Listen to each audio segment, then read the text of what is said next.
Nshuti bakundwa bene data ndabaramutsa mu izina ry'umwami wacu Yesu.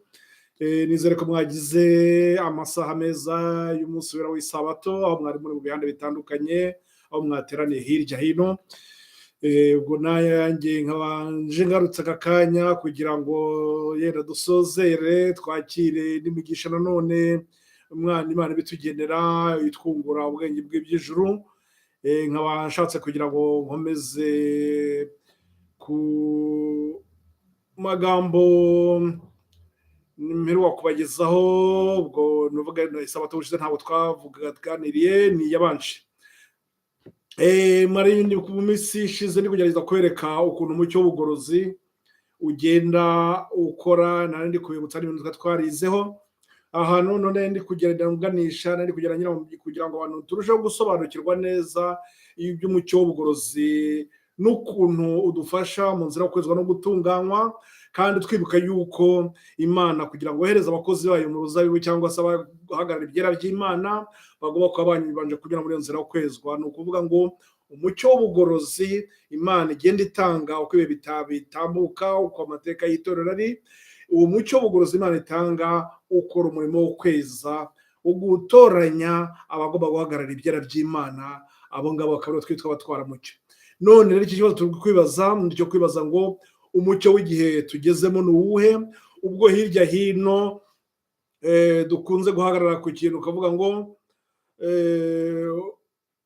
gutsindishirizwa ku bw'ubuntu nibwo mucyo, sinzi niba bavuga ko ari umucyo w'ubugorozi, sinzi niba, ariko nzi ko bavuga ko ari nibwo butumwa bavuga ko ari ubutumwa bw'amarayika wa gatatu.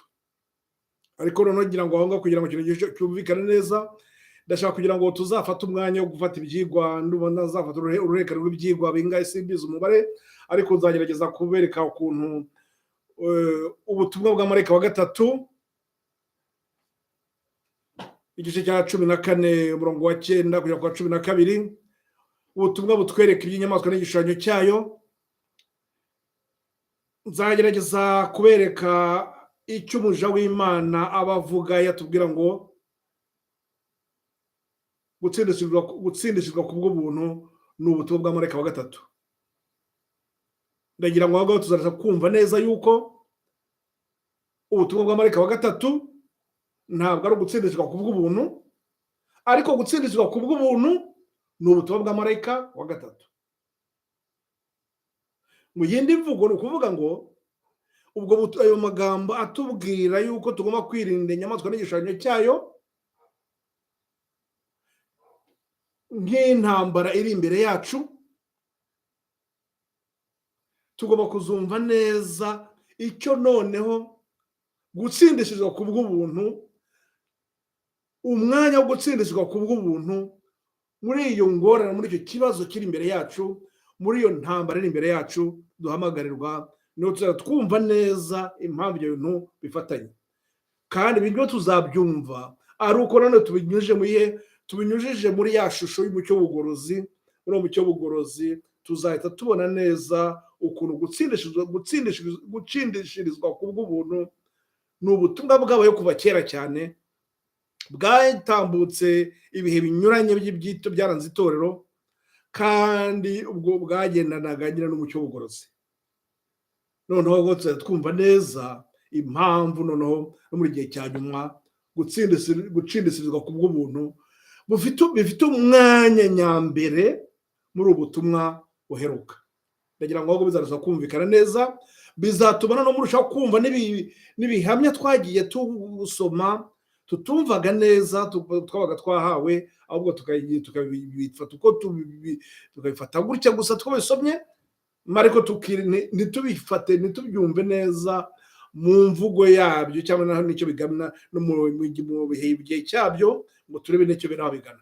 Mbere ko dukomeza ari magambo bakeya, reka maze dusabe Imana none irushaho kudutegurira imitima yo kugira ngo no mu bihe biri imbere tuzarushaho kugira ishyaka ryo gukurikira.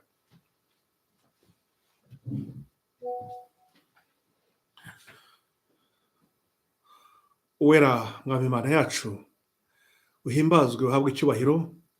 Turagushima kubw'uyu mwanya, kubw'urukundo n'impuhwe tugirira. Turagushimiye ibyiza waduhaye, ibyiri imbere uduteganyiriza. Turagushimira cyane cyane umucyo urushaho kudumurikira, urushaho kudusobanurira aho tugeze n'intambara turimo kumeze, ngo maze turushaho kwitegura uko bikwiriye ngo tuzaritsinde, tuzagaragara n'abagaragu bazashimwa ubwo uzaba ugarutse Yesu umwami wacu. Turakwiginga ngo ujye kudufata akaboko kandi tugumye kutuyobora muri iyo nzira yo kurezwa no gutunganywa, dushobore kumva neza icyo ubutumwa uduha muri iki gihe bugomba kutwubaka, uko bugomba kutweza no kudutunganya. Uherwe icyubahiro Data mu byo ukora byose, n'uburi bene Data mu bihande bitandukanye bari hirya hino, nabo bategura imitima yawe kugira ngo wakire ijambo ryawe. Ndakwinginga kandi Data, nanjye unyojeshe ijambo ryawe, unyeme gushira amanga no kuvuga ibivi wawe, singira ibyo niyongeramo intekerezo zanjye, ahubwo byose bivi wawe, wowe uzi ibikenewe, ube ari wowe hamwe zari mu macu Yesu. Turagushimira Data, amen.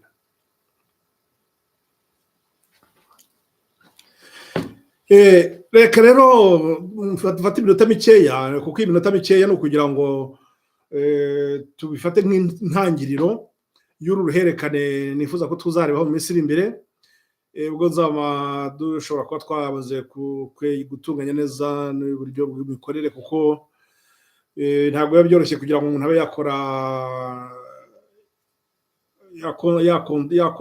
yakora kuri shene zingahe icyarimwe.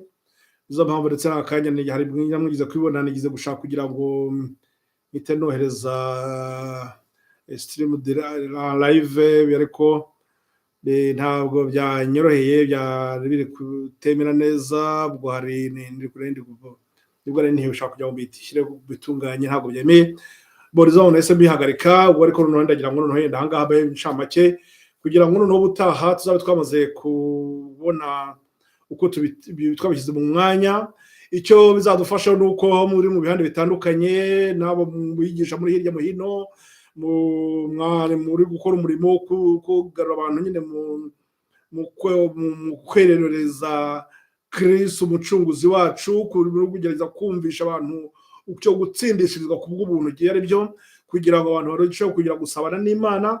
Aho muri ibyo bihande hirya bitandukanye, ndagira ngo bizarushaho kubafasha no gusobanukirwa neza n'ubutumwa muri gutanga, noneho n'icyo bumaze muri uwo mucyo bugorozi igihe cya nyuma turimo. Ubwo ni ukuvuga ngo umucyo w'igihe cya nyuma turimo nabwo birasabwa ko usobanuka, kuko Satani, ni mwibuke amagambo nabasomeye ari mu butumwa bwatoranijwe umuzingo waho wa kabiri, kuri mu Gifaransa ni kuri page 135 ku isomo yaho ya kabiri, ugakora kuri internet mwahita mubibona, 135 isomo ya kabiri nibuka neza.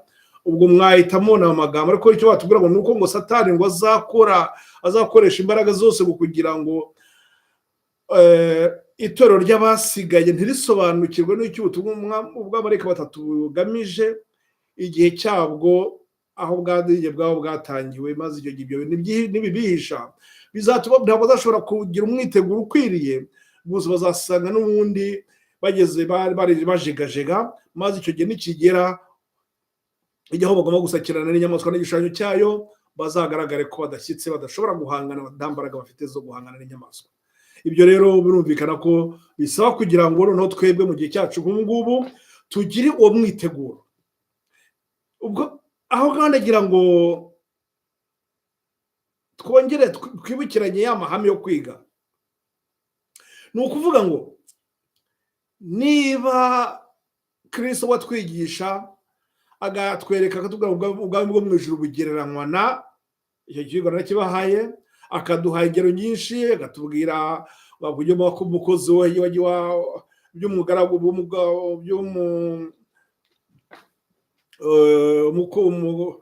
umuhinzi yagiye gushaka abakozi kugira ngo yohereze mu ruzabibu rwe, muri Matayo 20, araza akatubwira ngo bigereranywa n'umubibyi, akatwereka ukuntu umuhinzi aba yagombye gutegura umurima, agatera imbuto zigakura, zikera, zikagira risarurwa. Ibyo ni uburyo bwose bari kutwereka iki? Abari kutwereka bwa butumwa bwiza. Ubwo butumwa bwiza turi gutanga, turi gusobanurira abantu, ubwo butumwa bugomba kugitugeza ku iherezo. ubwo butumwa nanone nibwo noneho dushobora kongera tugashyiramo n'ayo magambo n'uwo mutwe w'amagambo akomeye ngo gutsindishirizwa ku bw'ubuntu, ukabijyana n'icyo kigo cyerekeranye n'umuhinzi. Dufashe nk'urugero nk'urwo ngurwo, kimwe n'uko nanone ushobora kuba wagifata ku mvugo ugereranyije n'umwubatsi, nka kuriya bagiye gusana Yerusalemu, ukamenya ko hari igihe cyo kubanza gutegura fondasiyo, ukagira n'igihe cyo kuzamura inkuta, noneho ukagira n'igihe cyo gusoza, byose bamaze kugera ibikorwa bikenewe muri iyo nzu byose byamaze kugerwaho. Kristo yagiye akoresha imigani myinshi cyane. Hari aho tuvuga ngo rugereranywa n'akabuto ka sinapi, ukuntu ubutumwa bugomba kugenda bukora bugera ubwo noneho bukagira ubwo rwose ako gabuto gatoya kikagira ubwo noneho kiba igiti cy'inganzamarumbo. Ukuntu ubutumwa butangira ari ababwumvise ari bakeya, ariko bukazagenda bukaza ku isi yose. Ibyo byose ni ibyo turi kugenda twiga, dushaka gusobanukirwa kuri iyo ngiyo. Ariko noneho ikigwa gikomeye kigenda kibagirana, kikongera kikibutswa, kikazongera kikibagirana, ahubwo nanone kikazongera kikibutswa, icyo kigwa cyerekeranye n'uburyo tuzacungurwa. Kristo gukiranuka kwacu, Kristo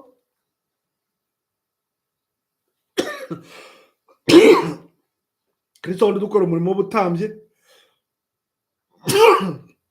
Kristo nanone uzagira ate? Uzakora umurimo w'ubutambyi, umutambyi mukuru. Ubwo icyo ni cyo kigwa nanone, ubuturo bwera. Ubuturo bwera, ubuturo bwera butwereka umurimo Kristo adukorera. Kristo igitambo, twagera mu ihema tukabona Kristo umutambyi, uwo murimo w'ubutambyi, Kristo umutambyi, Kristo n'umutambyi mukuru. Ubutumwa bwose bukaba burarangiye bugeze ku iherezo. Muri aho rero nanone ni ukuvuga ngo kwa gutsindishirizwa ku bw'ubuntu ni gute tubuhuza n'iki aho ngaho? Nimusuzuma neza murasaba ko tubihuza n'uwo murimo Kristo dukorera wo mu ihema. Iyo nama y'agakiza yatanzwe bwa mbere na mbere mu itangiriro ry'igice cya 3 umurongo wa 15, dusezeranirwa umucunguzi, aho Adamu yasezeranijwe umucunguzi yari yihebye, akabwirwa agahabwa isezerano yuko azacungurwa, akongera agasabana n'Imana. Icyo cyaha cyamutandukanije, cyatumye yirukanwa muri Edeni, aho yabaga asaba ari kumwe hafi y'Imana. Icyo cyaha kikazakurwaho. Ngaho rero bene data, icyo kigo nshaka kugira ngo tuzarushaho kucyumva neza. Gutsindishirizwa ku bw'ubuntu,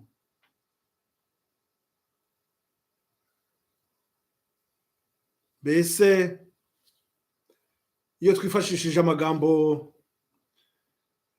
numva nakunze kuyabasomera, ari amagambo ari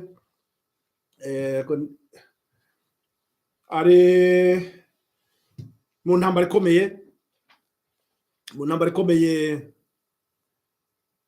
igice cya 19, tubwirwa ko ibihe byose bigenda bitambuka,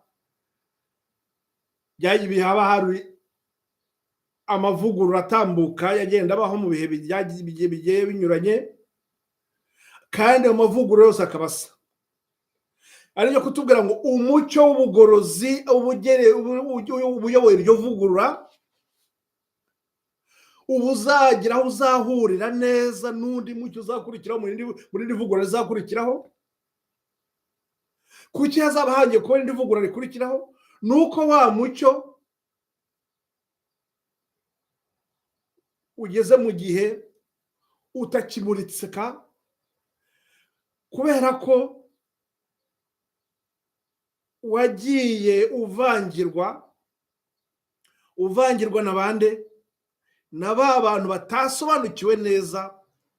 Ni ukuvuga ngo abari bari muri icyo gihe umucyo watangwaga, batubwira ko hari abo igihe umucyo utanzwe hari abawemera hari n'abawanga. Abo bawanze ntabwo bagenda ngo biryamire basinzire, kuko n'ubundi baba ari abakozi bari ku murimo, bafite uwo bahagarariye, umukozi wabo bahagarariye sebuja Satani, bagumye n'ubundi gukora. Ni ukuvuga ngo muri babandi bakeya bamenye uwo mucyo bawakiriye, bagira nabo iyo ntambara yo kumenya kurushaho gutangaza uko kuri, hakagira abakwemera n'abandi bagumye guhura bakwanga. Abo bakwemeye bakaza gufatanya na babandi. Ikigaragara ni uko iyo ngabo baje ntabwo baba bafite umucyo wose wuzuye, nabo baba bagiye kuza guhabwa kuri wa wundi babandi baba bafite. Iyo hari igihe bamwe none batarushaho ngo kumasha, ngo barushaho kujya mbere, ngo barushaho kujya gusobanukirwa, noneho ubwo nyuma yaho nabo bakazigisha abandi. Ni ukuvuga ngo bazigisha abandi bazakurikiraho, kandi nabo bazanga hari ibintu bazarushaho kugenda badasobanura neza, bidasobanuka mu ntekerezo z'abantu. Noneho nabo bari bafite byinshi bidasobanutse mu ntekerezo zabo, bazigisha abandi. Kuri inshuro ya kane bizajya kugera kuri inshuro ya kane abantu baramaze kugera mu kintu cy'urujijo, ariko niho Imana yongera igahagurutsa undi mucyo w'ubugorozi uje kongera guhura kuri uze kuza kongera kukongeza kuri wa wundi, kugira ngo bya bindi bitari byasobanutse byurushaho gusobanuka. Kuko muri icyo gihe ubwo butumwa buhagurukijwe nuko haba hari ibibazo biba bigomba gukemuka, byagumye kumurikwa nyine n'uwo mucyo. Ariko kuri uwo mucyo udahari, Imana ihagurutsa undi mucyo w'ubugorozi kugira ngo uze kunganira wa wundi, kugira ngo noneho urumuri rurusheho gukomeza, rurusheho kugenda uko kuri kurushaho nanone kumurika cyane. Niho twabonye neza amagambo ari nkunze kuyabasomera, ari muri Parabole de Jésus, imigani ya Kristo, mu Gifaransa ni kuri page yaho y'104, aho batubwira ngo les vérités anciennes et les vérités nouvelles, ukuri kwa kera n'ukuri gushya. Bakatubwira ngo ukuri gushya ntabwo kwaba katabanje kuba ukuri kwa kera. Uko kuri kwa kera nanone kuba gukeneye uko kuri gushya kugira ngo kurusheho kumurika, gusobanure ibintu bimwe na bimwe bitari byarasobanutse. Aho niho batwereka yuko nko dufashe nka Bibiliya, dufashe nk'urugero, umucyo dufite mu isezerano rya kera, uwo mucyo wuzuye noneho ibyo warengurizagaho, ibyo wagenda gutuganishaho, byuzura mu isezerano rishya. Ni ukuvuga mu isezerano rya kera ibyo twabaga twigamo byose byaga biri bitubwira, bituganisha ku mucunguzi uzaza. Ariko noneho mu gihe yaramaze kuza nyine ibyagomba gukora bose bwo bujye gukora, igihe cyo kubidukorera cyari cyarageze, noneho ari kubidukorera.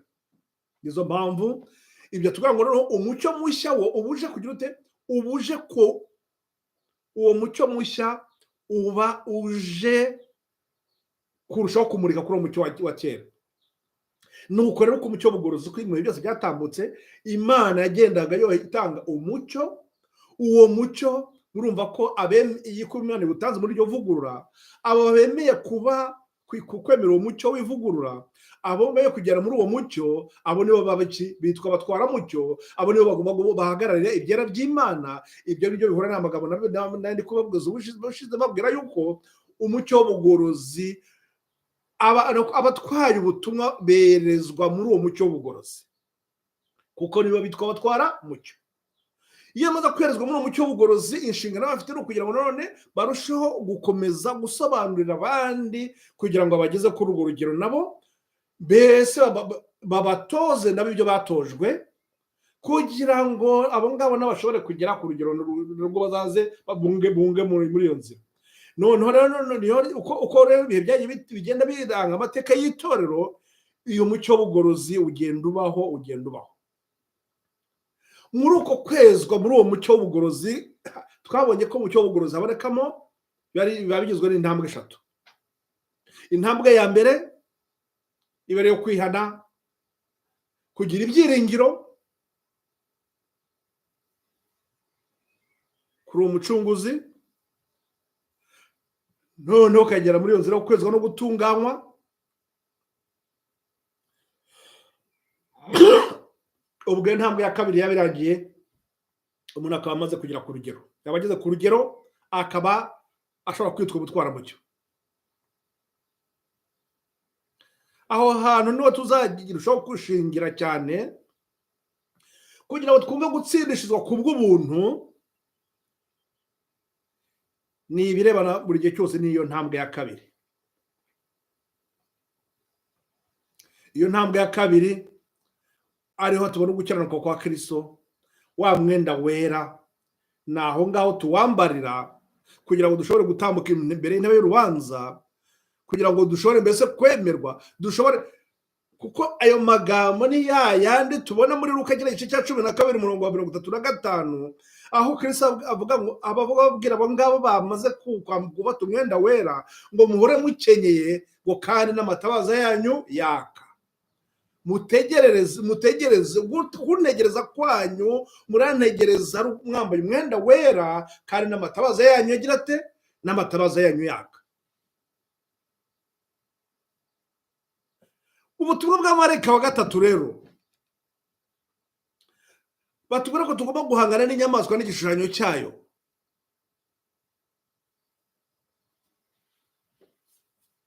Mereke tubyumve mu bundi buryo.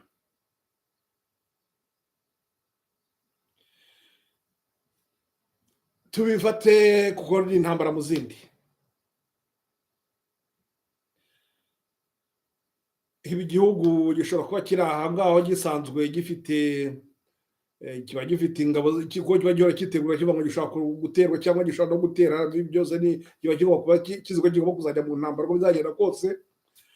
Ndetse usanga kiba cyarashyizeho n'ibigo ahantu kigomba kujya kitoreza, ndetse kikagura n'intwaro, kigahora kibitegura. Abo bazayirwanira izo ntwaro bagahora bategurwa. Kuba havuzwe ko ari intambara igiye kuba, ntabwo wabitandukanya n'uko hagomba kuba imyiteguro. Ni ukuvuga ngo uwo nyiri ugutangaza ko hagiye kubaho intambara, ntabwo ari ngombwa ko agomba kwirwa abwira n'abantu ngo gahunda mwitegure. Ni ibintu bamwe bagomba guhita bijyanirana. Hari intambara igiye kuba, abo ngabo bagomba guhita bumva ko bagomba gutangira ako kanya bakimara kubyumva, bagomba gutangira kwitegura. Ubutumwa bwa marayika batatu ndagira ngo mbibutse, numva amagambo twarayasomye kuri page ya intambara ikomeye, ntabwo y'Igifaransa nayo kwita bibona neza, ariko mureba ahantu ubutumwa bwa marayika batatu butangirira, ahantu batubwira ko ngo mu Gifaransa, iyo tukuri internet n'uba kuri page yaho ya magana no bw'ikinyarwanda, wenda ndubara n'ikinyarwanda, ni kuri page yaho ya 336 niba nibuka neza 336, ariko aha mushaka kwibona muri bya byigona bahaye babwira ngo inzira wakurikiye mwabona neza ahantu tutangirira, nayo ntuze 40 nayishyizeho kugira ngo muri ibyo byigwa mwabigaruka mukibona. Niba batubwira ngo ubwo butumwa bwa marayika batatu Imana yabuteguye kugira ngo butegure abazahagarara muri icyo gihe bikomeye, ibyo birebana n'iki? N'ubutumwa bwa marayika wa gatatu, aho bagomba guhangana n'inyamaswa n'igishushanyo cyayo. Aho kagahembe gatoya kazaba kari gukora umurimo wako, kari kurwanya intambara yako ya nyuma, aho babami 10 bazaba bahaye ubutware n'ububasha ko iyo nyamaswa kugira ngo irwanye umwana w'intama, ibyasho 17 umurongo wa 12, kandi ngo bagomba gukora mu isaha imwe. Abo rero ukuvuga ngo intambara itegurwa icyo gihe, kuvuga izabaho icyo gihe, abana b'Imana bo bagomba kugira gute? Gufata umwanya wo kuyitegura. Bazayitegura gute? Nibwira ko igisubizo mwamaze kukibona. Bizasaba ko bagira gute? Icyambere nuko bazizira ko ibyo babwiwe ari ukuri. Bazabemeye ko umucyo bahawe ari ukuri, babyizere, batangiye bagira bijye muri mu ntambwe zo kwezwa. Ya ntambwe ya kabiri yo kwezwa no gutunganywa. Muri yo kwezwa no gutunganywa, Kristo gukiranuka kwacu, Kristo we ushyira muri twe ubushake n'imbaraga zo kurwanya icyaha, tukezwa tugatunganywa. Kristo wa wundi ku mbaraga z'umwuka wera zizatwemeza ibyaha byacu, zikatugera mu nzira yo gukiranuka, maze tukagera ku rugero tukaba dushyitse. Aho ngani handi twongera tukabibona muri ya shusho none yaho Petero yakoresheje urwego muri kwa kwizera, tukongeraho kugira ubushake, tukagira inzara n'inyota yo gukunda ijambo ry'Imana. Tunyuma tukazamuka za ntambwe zigize urwego rwa Petero, tukagera ku rugero rwo hejuru, tuzuye urukundo. Urwo rukundo rwo gukunda ibyiza kandi rwo kuba wana wabo biharanira. Murumva ko ijambo ry'Imana nk'uko batubwirana ntabwo rikomeye kundi, ahubwo ikibazo kitugora nuko dufata umurongo tukawusoma gutyo ngo gutsindishizwa ku bw'ubuntu n'ubutumwa bwa marayika wa gatatu. None ubwo wanda kagabo gahita yivuga ati ngo ubutumwa bwa marayika wa gatatu ni ugutsindishizwa ku bw'ubuntu. Ntabwo ariko biri, ahubwo gutsindishizwa ku bw'ubuntu tubwirwa yuko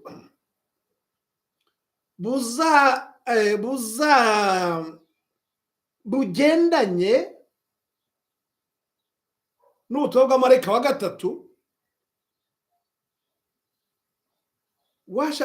Ntiwahita ubihuza na kwa kundi tubwirwa yuko nanone ibyerekeranye n'uby'ubuzima bwo kwita ku buzima bwacu batubona ngo ni akaboko k'iburyo ka marayika wa gatatu. N'ubwo butumwa bwa gutsindishizwa ku bw'ubuntu ni umwiteguro ukenewe wo kugira ngo dushobore kujya ku rugamba.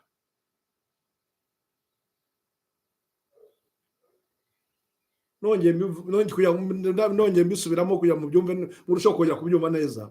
Niba batubwiye ngo hariho intambara, atubwiye ngo hazahangana n'inyamaswa n'igishushanyo cyayo, nuko hakenewe umwiteguro.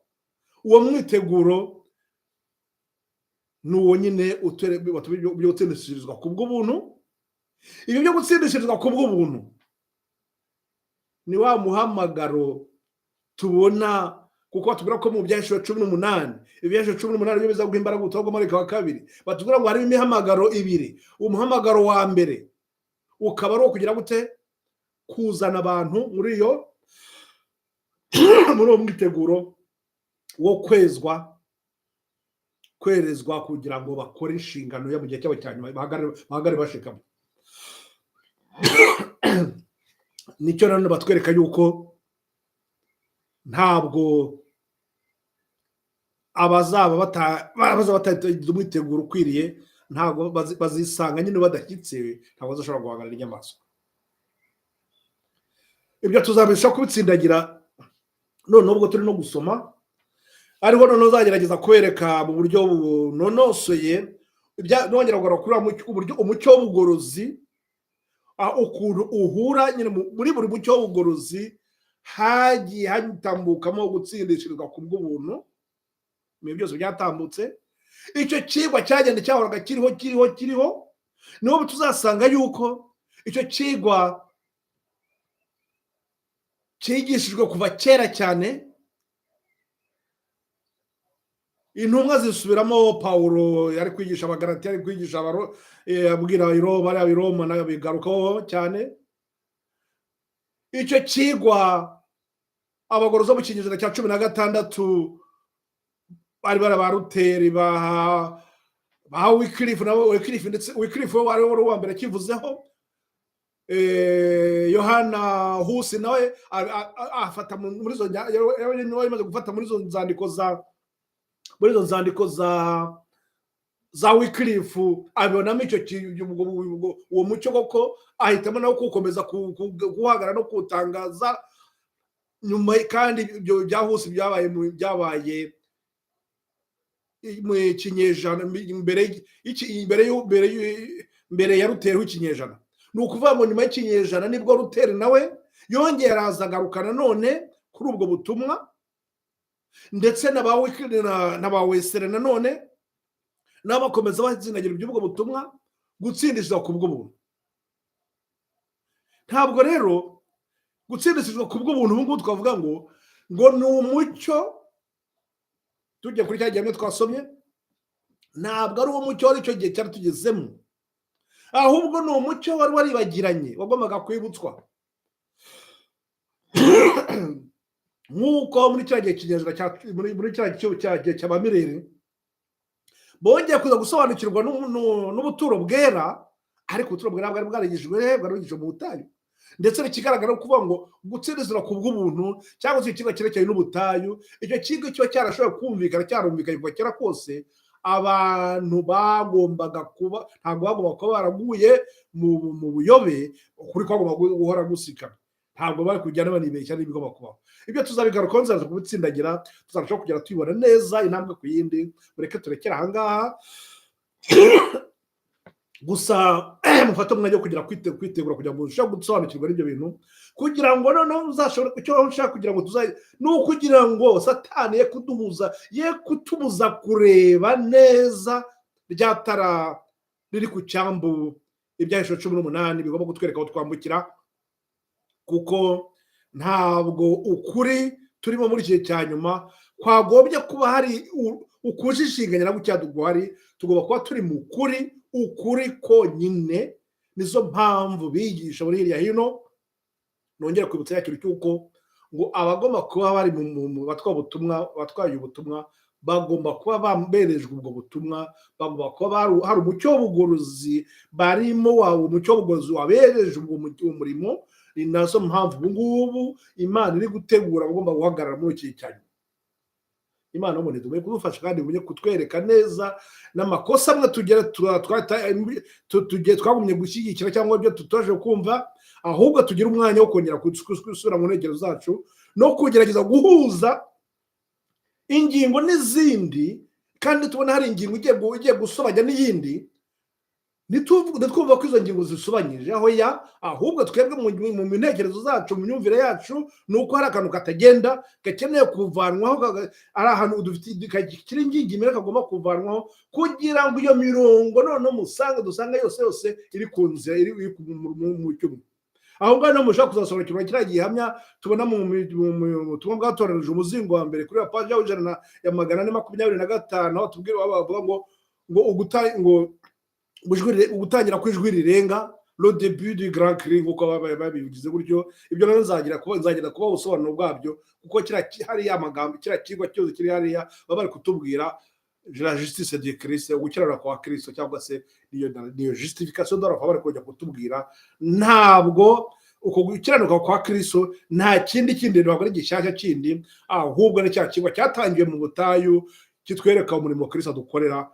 Kristo nk'umutambyi, Kristo umutambyi udukora unzira kutweza no kudutunganya. Imana buri kujya kubafasha no kubeza no kudukomeza kujya mbere. Ndabasaba rero umusare muzari mu macu Yesu, amen.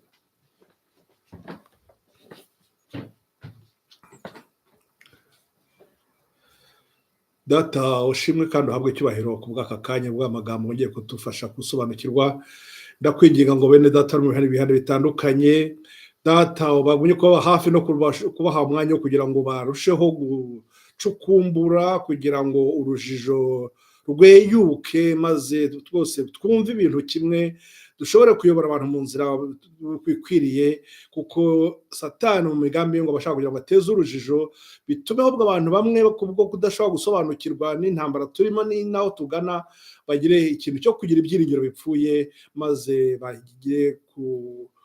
bafate ijambo ryawe uko baryumva mu ntekerezo zabo, maze kandi bahame kuri we ngibyo kugira ngo urusheho kujya mbere. Ndakwinginga data ngo turusheho kudufasha no kutumurikira, wirengagiza intege nkeya zacu, twongerera imbaraga ziva wa Mwuka Wera adukoresha, adushungure.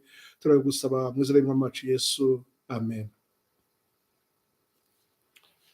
Ubwo rero naho icyo gihe tuzashaka uburyo urwo ruhererekane twarukora kugira ngo murusheho gusobanukirwa. Imana muntu ikomeze kubakomeza, amen.